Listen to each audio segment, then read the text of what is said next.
Quand tu bois de l'eau de ton lavabo, là, c'est quoi qui est plus dangereux?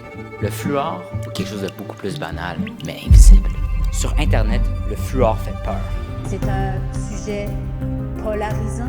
Non, non, non! La science! Qu'est-ce que le fluor et pourquoi est-il l'élément le plus dangereux du monde? Ajouter ou ne pas ajouter du fluorure dans l'eau?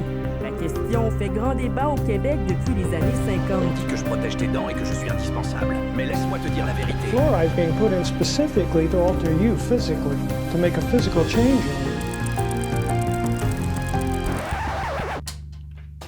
Partout dans le monde, le fluor, c'est l'ennemi. Alors que le fluor, là, ça renforce l'émail et ça protège contre les caries.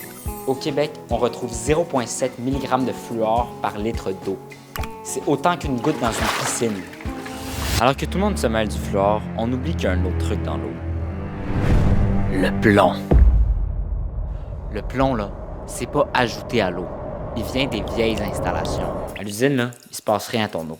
C'est quand elle arrive dans ton verre qu'elle devient contaminée. Le niveau du fluor est contrôlé, mais le plomb ne l'est pas. Tout dépend du bâtiment dans lequel vous vivez. À Montréal, la ville dit que le plomb est présent dans les bâtiments moins de 8 logements construits avant 1970. Mais pourquoi on a peur du fluor, mais pas le plomb?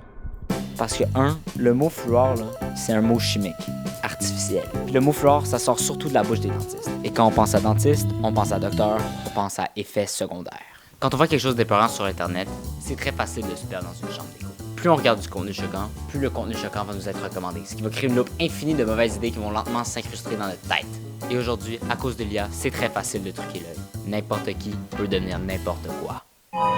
Le plomb, on en entend beaucoup moins parler que le fluor, parce que contrairement au fluor, on n'a personne sur qui le blâmer. Pas de scientifique, pas de gouvernement, pas de reptiles, juste la nature et la vieillesse de nos mauvais matériaux. Les humains, on cherche souvent une cause à nos problèmes. C'est comme si on essayait de trouver une entité supérieure responsable du chaos dans lequel on vit. Ne croyez pas tout ce que vous voyez.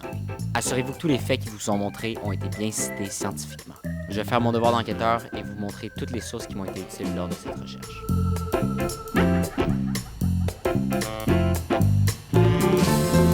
Merci beaucoup et bonne journée.